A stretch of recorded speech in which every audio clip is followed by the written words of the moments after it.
Fala pessoal, nesse vídeo de hoje a gente precisa ter uma conversa muito séria porque a gente tem vários problemas no mercado de altcoins, tanto problemas estruturais como a questão macroeconômica não vai ajudar muito o mercado de altcoins a ter uma corrida que nem a gente viu lá em 2021 e 2017, certo? Então a gente vai falar sobre isso, mas não vamos falar só de coisas ruins nesse vídeo, tem muita coisa positiva acontecendo também. A gente tem ETFs de altcoins para sair, a gente tem regulamentação nos Estados Unidos saindo em menos de 6 meses, a gente tem mais um monte de coisa positiva que a gente vai falar no vídeo de hoje, mas a ideia aqui é trazer para vocês essa visão geral dos problemas que o mercado de altcoins tem e o porquê que a gente não vai ter uma corrida parecida com 2021 e 2017, certo? A mentalidade que você tem que ter nesse ano de 2005 é muito mais sobre realizar lucros ao longo do caminho, correr para a segurança, seja Bitcoin, dólar, reais, o que você preferir, do que você estar extremamente exposto ao mercado e quando ele virar, você ser pego aí, né, com a guarda baixa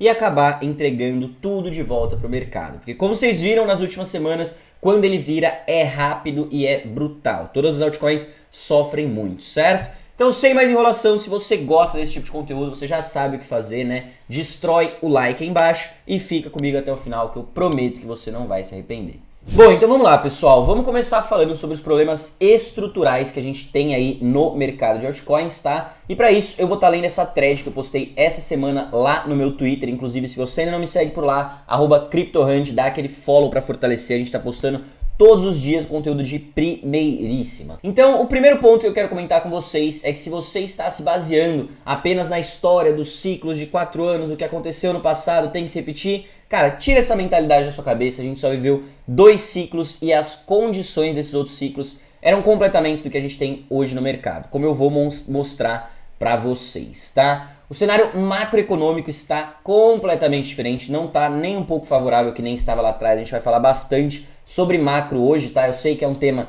um tanto quanto chato, mas o macro move sim muitos mercados, você não pode negar. E na questão estrutural a gente tem 2 grandes problemas aí, né? Que é o número de tokens que a gente tem no mercado e também uma quantidade gigantesca de unlocks em 2025. Então vamos falar um pouco sobre isso. Então o primeiro ponto que eu quero abordar com vocês, galera, é o número de tokens que a gente tem hoje no mercado. Lá em 2017, quando esse mercado de altcoins estava surgindo, no começo do ano, a gente tinha aproximadamente aí apenas 400 tokens. Foram os primeiros ali, os projetos de DeFi, como Uniswap, Aave, MakerDAO, esses projetos estavam surgindo e tudo era novidade. Onde você colocasse seu dinheiro, você ganhou, certo? Não tinha muita opção, tudo subiu, tá? E além disso, o macro também estava muito bom em 2017, como a gente vai falar depois. Em 2021, a gente tinha o quê? A gente tinha já 270 mil tokens, ou seja, muito mais, mas se você soubesse escolher os tokens certos, você sim conseguiu ter ótimos retornos. Além do que, o macroeconômico em 2021, eu acho que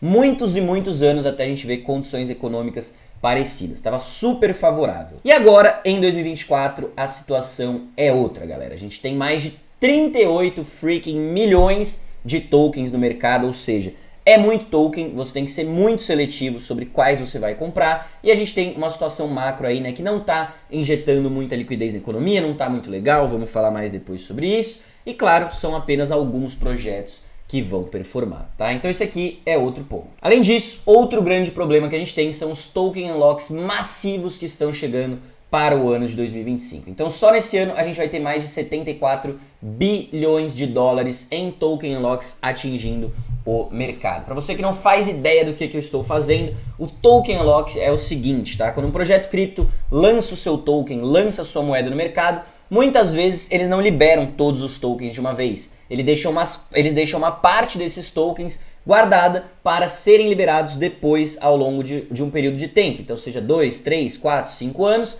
E normalmente esses unlocks eles vêm para investidores que investiram cedo no projeto, para quem construiu, para o time. E quando eles são liberados no mercado, essas pessoas recebem esses tokens. Muitas vezes elas querem realizar o lucro, seja do trabalho ou do investimento que eles fizeram, tá? Então isso daqui não é muito bom, e só para vocês terem uma noção de comparação, desde o fundo do bear market até onde a gente está agora, foram apenas mais 100 bilhões de dólares emitidos em stablecoins, tá? Então você vê que tem muito token aí que também vai atingir o mercado. E agora vamos falar sobre o principal problema que eu acho que a gente tem aí no mercado de altcoins, né? Que não tem nada a ver com a estrutura dele. Eu acho que se ele tivesse com essa exata mesma estrutura, porém o cenário macroeconômico estivesse positivo, isso não seria um grande problema. Porém, com essa estrutura que não está muito legal e o cenário macro negativo, como a gente está vendo agora, isso sim pode ser um problema. Em 2017, no primeiro ciclo de alta que a gente teve, a taxa de juros dos Estados Unidos, a gente vai falar aqui sempre sobre a economia dos Estados Unidos, né? Se você quer falar de mercados globais, você tem que falar da maior economia do mundo.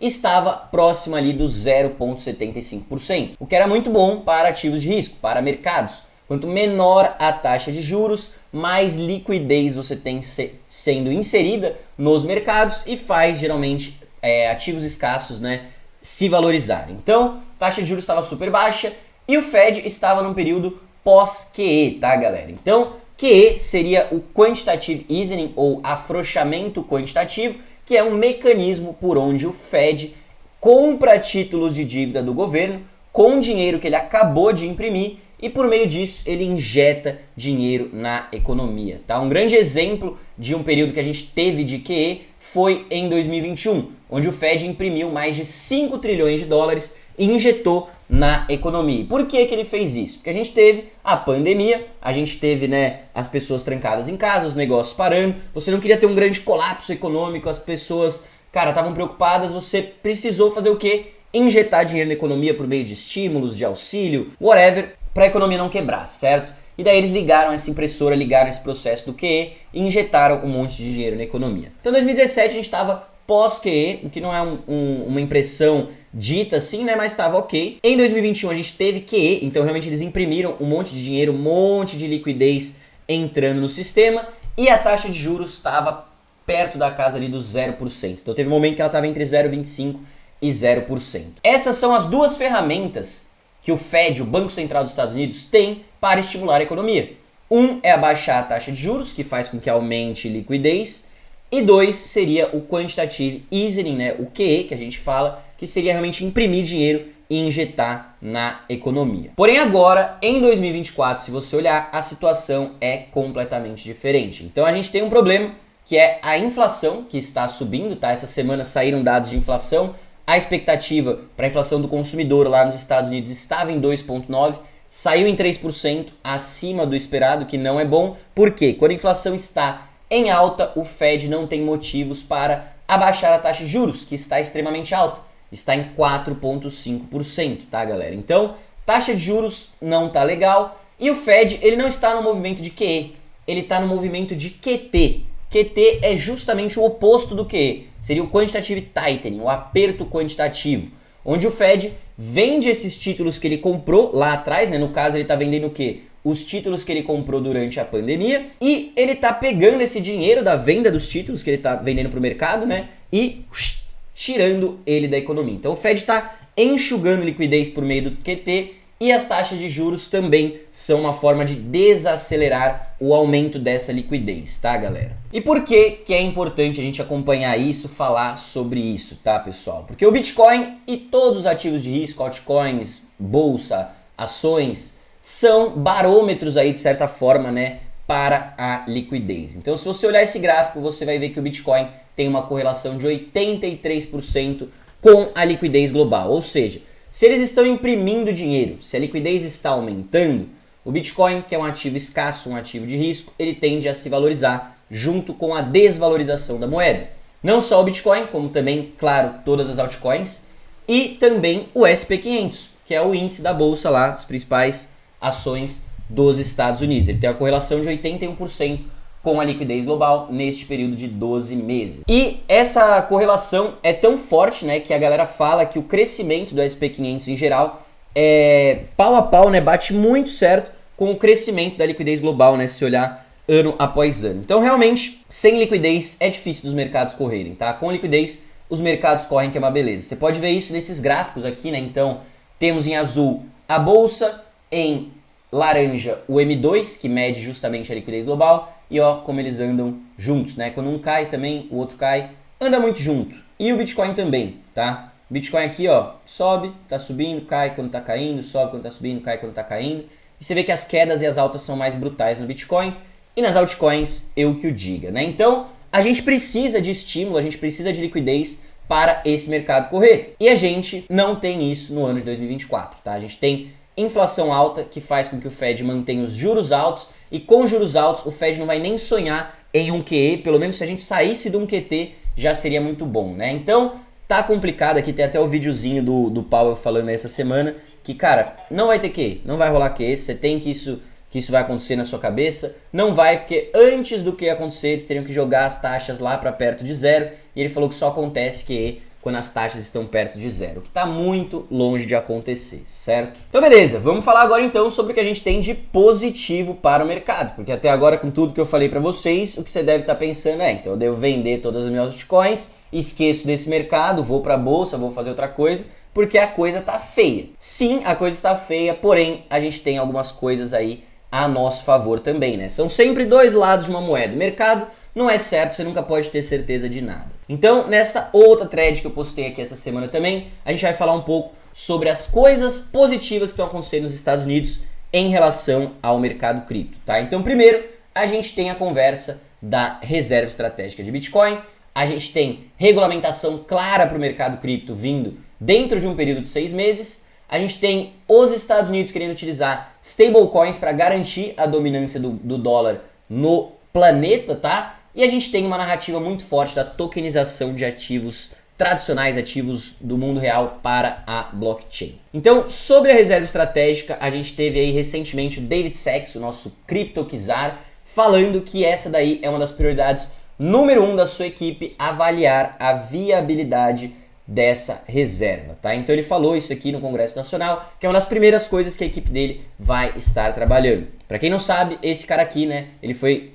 nomeado CryptoKizar e está sendo responsável pelo desenvolvimento dessa indústria lá nos Estados Unidos. E a senadora Cynthia Lummis, que é a mulher que escreveu a proposta da reserva estratégica de Bitcoin, não para de falar nas suas redes sociais que promessas feitas são promessas cumpridas, ela falou isso essa semana, que eles estão caminhando rumo a isso, enfim, ela tá cozinhando ali, falando que, cara, vai sair, a mulher não para de falar da reserva. Então, isso é algo que, caso aconteça, quando sair uma notícia sobre isso, se for positiva, está do nosso lado. Da mesma forma que se eles falarem, analisamos e não vai ter. Péssimo, terrível para o mercado cripto, tá? Então isso aqui é um grande ponto que a gente tem que se atentar. Fora isso, a gente tem a regulamentação clara para o mercado de criptomoedas como um todo, vindo nos próximos 6 meses. Então aqui, novamente, o David Sachs, o nosso CryptoKizar, falando que nos próximos 6 meses eles já vão ter um framework claro de regulamentação para o mercado cripto, muito positivo para o desenvolvimento de projetos de DeFi, de RWA, para a tokenização de ativos do mundo real na blockchain, que pode trazer bilhões de dólares.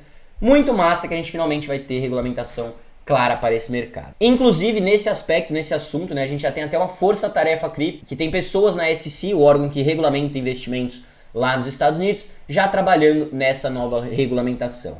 Até agora, eles já afastaram mais de 50 advogados e funcionários que estavam atuando de forma meio anti-cripto, né, na última administração, estavam perseguindo a indústria, foram afastados e a gente já tem uma lista clara aí dos principais pontos que eles vão abordar, né, para criar essa regulamentação. Não vou trazer a lista para vocês aqui porque boring, tá? Ninguém quer saber disso. Se quiser, você pesquisa depois, tá? A gente postou, inclusive, outro dia lá no Twitter. Sobre stablecoins, eu acho isso aqui muito interessante a gente comentar. Não acho que vai fazer o mercado de altcoins subir, mas é algo muito grande no mercado cripto que vale ser comentado. Então as stablecoins nesse ano passado, de 2024, elas conseguiram o maior número de transações no planeta, vencendo Visa, Mastercard, Amex e qualquer outra forma de pagamento. Foi o primeiro ano que isso aconteceu na história do mercado de stablecoins e já se mostrou algo sólido, consistente, que funciona e que as pessoas querem e estão usando. Hoje, para você enviar dinheiro para outro lugar do mundo, a melhor forma de você fazer isso é por meio das stablecoins. Se você quiser usar um banco, você vai levar aí alguns dias para esse dinheiro chegar lá. Você tem um horário certo que você tem que pedir autorização para o banco para poder usar o seu dinheiro. Você vai pagar taxas abusivas porque você fez uma transação internacional. Você vai pagar um absurdo de impostos, você vai pagar um câmbio caro porque o banco joga o câmbio lá em cima. E vai demorar para chegar esse dinheiro. Agora, se você fizer um pagamento com stablecoins, pum, menos de 1 minuto, chegou lá do outro lado do mundo, você pagou uma fração de centavos de taxas de transação por meio da blockchain e essa transação aí, né, pode ser de qualquer valor, mesmo se você estiver enviando milhões de dólares. Então é um mercado que vai crescer de uma forma que vocês nem imaginam. E os Estados Unidos não está dormindo para isso. Então a gente tem aqui o David Sachs falando aí novamente em rede nacional que eles querem utilizar do mercado de stablecoins para garantir a dominância do dólar ao redor do globo. Eles acham que se eles estimularem esse mercado, mais pessoas vão ter dólares digitais, e os dólares digitais que a gente tem hoje na blockchain, né, sempre estão pareados ali com um dólar real no mundo real. Então isso ajuda a manter a dominância do dólar. Eu falei todos, não são todos, mas os principais com certeza sim, tá? Tem algumas stablecoins que são diferentes. Então, na questão das stablecoins, super legal também o que tá rolando, e um setor que eu acho que vai crescer muito nos próximos anos, tá? Um setor que eu acho que vai, cara, realmente ser um dos maiores setores dentro do mercado cripto, é o setor de RWA, Real World Assets, a tokenização de ativos do mundo real como bondes, títulos, ações, imóveis para blockchain. A gente tem o CEO da BlackRock, o maior fundo de investimentos do mundo, Larry Fink, falando abertamente na TV isso direto, cara. Ele sempre tá falando sobre isso, eu já trouxe isso aqui para vocês várias vezes, e agora, com a regulamentação avançando, a BlackRock finalmente, né, vai poder atacar esse mercado. Não só a BlackRock, outras grandes também, mas com esse framework que deve sair em 6 meses, passando, eles vão saber, tá, então se eu quiser tokenizar ativos, eu preciso fazer dessa forma, porque tem clareza de regulação. É o que falta para eles começarem a tokenizar tudo na blockchain. Daqui a pouco vocês vão ver, cara, todo o mercado de ações, tudo isso vai ser tokenizado. A estimativa é que esse mercado pode ser de mais de 16 trilhões de dólares. E claro, muitas altcoins voltadas para o setor de RWA vão se beneficiar com isso, tá? Um exemplo aí é a Ondo. A Ondo está na linha de frente disso. Outro exemplo é a ON, a Mantra. É outra criptomoeda que mesmo com essa queda dos mercados, ela está batendo máximas históricas. Por quê? Porque ela está num setor forte. Então, volta no que eu falei, não é toda moeda que vai subir, você precisa focar em escolher as moedas certas, nos setores certos, você precisa focar em fundamento. Então, isso é o que a gente tem positivo na questão política acontecendo nos Estados Unidos, né? Mas agora a gente vai falar do que realmente importa. Como eu falei para vocês, nada disso importa se o macro não estiver do nosso lado. Se não tem liquidez, você pode ter a notícia positiva que for, não vai adiantar, os preços provavelmente não vão subir. E o que é o nosso problema? O juros está muito alto, não ajuda os mercados, e o Fed está em QT, enxugando liquidez. Por que o juros está tão alto e eles não cortam? Por causa da inflação, cara. A inflação está subindo, com a inflação subindo, o Fed não pode cortar a taxa de juros. Porém, a gente pode ter algo aí, né? Alguém lá nos Estados Unidos chamado Donald Trump que pode nos ajudar com essa questão da inflação. Então ele falou aqui, logo depois que ele foi eleito, que quando os preços de energia caírem, a inflação também vai cair, e aí sim ele espera que o Fed baixe as taxas de juros. Ele falou que vai demandar fortemente sobre o Fed, né, que eles abaixem a taxa de juros. Enquanto a inflação não cair, o Fed provavelmente não vai fazer isso, mas se ele conseguir fazer a inflação cair, o Fed provavelmente vai cortar a taxa de juros, tá? Eu sei que no começo da administração dele agora, ele está tomando várias atitudes inflacionárias, porém, a longo prazo eu acredito que ele vai sim resolver boa parte dessa questão da inflação. A primeira é por meio dessa política dele de drill, baby, drill. Então eles querem voltar a extrair óleo lá nos Estados Unidos. Ele tirou os Estados Unidos do acordo, o Green Deal, né? Esses acordos ecológicos, o que eu acho péssimo, tá? Economicamente isso aqui pode ser bom, mas para o meio ambiente é completamente terrível, mas isso de fato vai fazer com que o preço do óleo caia, né? Os Estados Unidos não precisam mais comprar tanto óleo, porque eles têm o próprio petróleo, né? E logo o preço do óleo caindo, cai o preço da energia, cai o preço para você produzir qualquer coisa. Inflação abaixo. Então isso aqui é um ponto.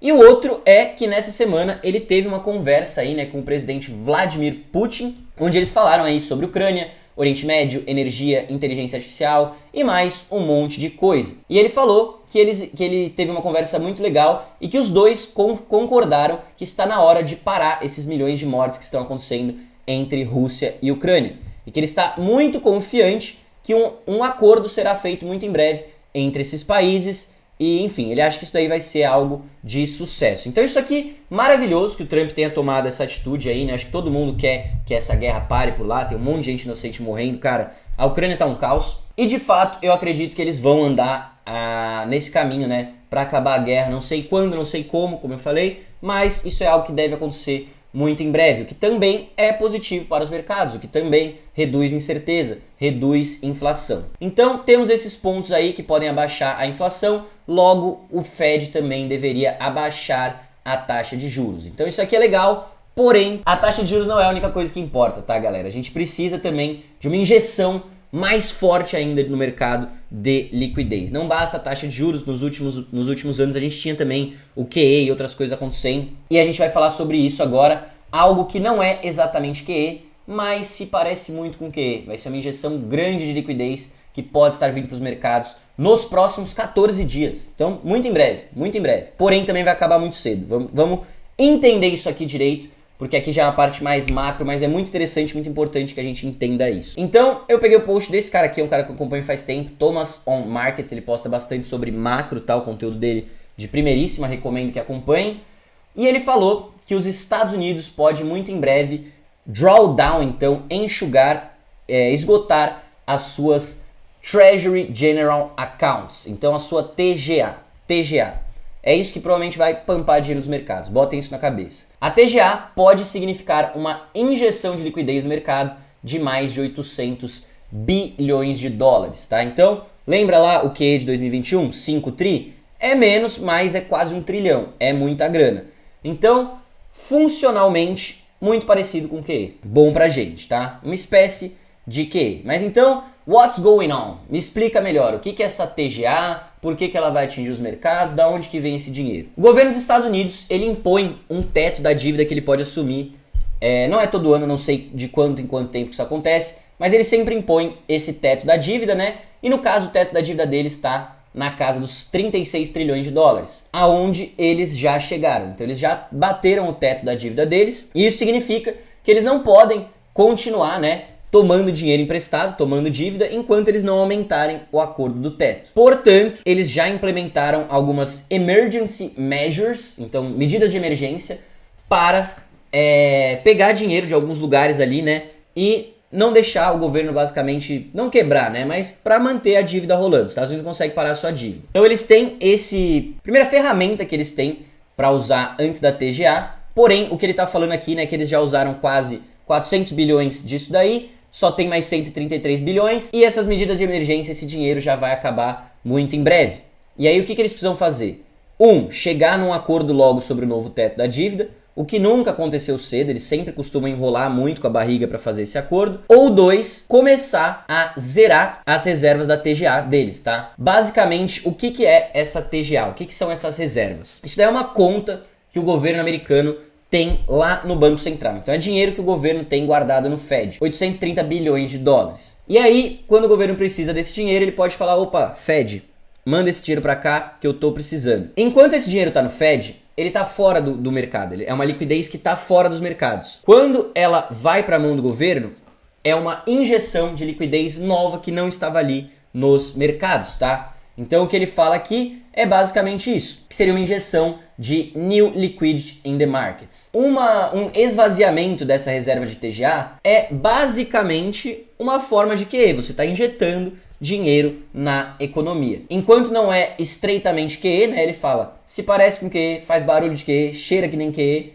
mas é uma forma diferente de QE, tá? E o mais interessante é que todas as vezes que isso aconteceu no passado, a gente teve os mercados financeiros respondendo muito positivamente para esse movimento, né? Então, injeção de liquidez, os mercados respondem positivamente, é o que acontece. Rolou lá em 2017, como vocês podem ver, os mercados correram. Rolou em 2019, como vocês podem ver, os mercados correram. Rolou em 2020, 2021 e os mercados fizeram o quê? Correram. E rolou em 2023, né, a queda aqui, e os mercados encontraram fundo e começaram a correr. Então, possivelmente, caso isso venha acontecer, a gente pode ter essa injeção grande de liquidez, que pode ser a próxima grande notícia, a próxima grande injeção de liquidez que a gente precisava para os mercados correrem. Então, tem as questões de regulamentação que estão acontecendo, várias notícias positivas podem vir disso, tem a questão inflação, taxa de juros, e tem a TGA. TGA é um player novo que apareceu aí no mercado, eu mesmo não conhecia, li sobre isso essa semana, que pode ser uma injeção gigantesca de liquidez, que com certeza deve nos ajudar. E aí ele fala, qual que é o caminho então para essa TGA acontecer? Isso aqui é interessante que vocês vejam também. A expectativa é que isso comece a qualquer momento, nas próximas semanas. Por quê? Porque vai acabar o dinheiro que o governo tem, né, no teto da sua dívida. Então, deve começar muito em breve. E ele coloca aqui que deve correr até aproximadamente abril. Por que abril deve parar e deve subir, remover um pouco dessa liquidez? Porque em abril você tem dinheiro entrando de impostos nos Estados Unidos. Então, se entra esse dinheiro para o governo, ele não precisa estar tirando da TGA. Em maio, ele acredita que vai voltar a esvaziar essa TGA. E aí, em junho, novamente, entra dinheiro de impostos e reduziria aí, né, o uso dessa ferramenta. e depois ele acredita que pode ter um último withdraw ali, né, até agosto. Então, isso daqui não é certo que vai acontecer dessa maneira, né? O cara tá traçando um plano, mas a questão é, provavelmente a gente vai ter essas injeções de liquidez, isso provavelmente deve poupar os mercados, porém não é para sempre, né? Como vocês viram, isso colocaria uma corrida aí entre março e abril, talvez aqui uma correção, não sei se isso causaria uma correção. Provavelmente uma corrida em junho, talvez julho. Agosto seria o fim dessa injeção de liquidez, tá? Isso no que ele colocou aqui. Ou seja, vai ter liquidez, mas não vai ter para sempre, cara. Então na metade do ano eu já ficaria esperto, porque talvez o cenário macro deixe de estar tão positivo. Quer dizer, já não tá positivo, né? A gente tem isso aqui que é bom, mas não é uma certeza, tá, galera? E aí ele coloca other considerations aqui, que ele fala que, cara, é possível que eles cheguem no acordo de renovar o teto da dívida mais cedo dessa vez, porque todo mundo que entrou no governo dos Estados Unidos é do mesmo partido que o Trump, e talvez eles consigam se acertar mais rápido para subir esse teto. E aí não precisa zerar a TGA. Tem isso a se considerar. São muitas coisas, mas possivelmente a gente pode ter essa grande injeção de liquidez que poderia puxar aí o próximo pump, tá? Se você quiser saber mais sobre isso, ler mais sobre TGA e macro, ele fez um outro post aqui que eu também li. Não vou falar com vocês para não entediar vocês para sempre, mas muito interessante que ele explica melhor aí sobre todo esse movimento da TGA. Então, galera, era basicamente isso que eu queria apresentar para vocês hoje, tá? É isso que eu vejo no mercado nesse momento. E aí fica a pergunta, né? Isso significa então que eu devo vender todas as minhas altcoins por causa dos problemas que eu falei no começo do vídeo? Não, a gente tem também um cenário positivo desenhado, né? A questão política nos Estados Unidos, essa possível injeção de liquidez. Vamos ver como que isso vai acontecer ao longo do ano. Mas definitivamente você precisa mudar a sua abordagem em relação às altcoins. Se você estava com a mentalidade dos últimos ciclos, tira isso da cabeça, vai ser totalmente diferente. O que a gente tem visto agora, né, que aconteceu no mercado até então, são mini altcoin seasons, tá? Então, alguns setores específicos performam por um curto espaço de tempo e depois eles caem. Então, por exemplo, em novembro a gente teve uma corrida muito forte das meme coins. Se você estava postando em memes lá, cara, maravilhoso, tava lindo, tava bonito. Show, você fez muita grana. Se você não aproveitou a corrida ali que durou uns 2, 3 meses para realizar lucro, hoje você já devolveu tudo pro mercado e já tá no prejuízo, tá? Então o mercado tomou tudo de volta. Em dezembro a gente teve uma corrida de AI. Eu trouxe várias moedas de AI aqui para vocês. Render, Akashi, Aios, Near, todas elas em um curtíssimo espaço de tempo, 1, 2 meses, fizeram 2, 3 vezes. Se você não realizou lucro, novamente o mercado fez o quê? Te tomou todos esses ganhos. Em janeiro, a gente teve a narrativa de agentes de AI. Esse foi loucura, porque é um setor que tinha acabado de surgir, as moedas fizeram 5, 10, 20, não sei quantas vezes. Você entrou muito cedo, você ganhou muito dinheiro. Porém, novamente, se você não realizou lucro, o mercado já tomou tudo de você e você deve estar tendo prejuízo. E agora, em fevereiro, a gente está vendo a narrativa das RWAs, né, como eu falei para vocês, performando muito bem. Tem moeda até fazendo topo histórico enquanto o mercado está caindo. Porém, a mentalidade, como eu falei para vocês agora, são mini altcoin seasons com rotações extremamente rápidas. Então, talvez a melhor forma de jogar nesse mercado agora é você conseguir o lucro ali, né, num período de 2, 3 meses. Cara, e realiza, corre para segurança, vai para Bitcoin, vai para dólar, vai para reais, vai para outras coisas. A mentalidade nesse mercado, neste momento, para mim é essa. Você tem que escolher muito bem os seus ativos, narrativas quentes, para mim, RWA e AI, eu não vou mexer com nada diferente disso, são as duas narrativas do ano, e você precisa rotacionar lucros de forma extremamente rápida, tá? Então, alguns meses, às vezes em algumas semanas já, você tem que rotacionar esses lucros para Bitcoin, para dólar, para reais, para o que você quiser. Então aí vem uma pergunta que eu já venho me fazendo há muito tempo.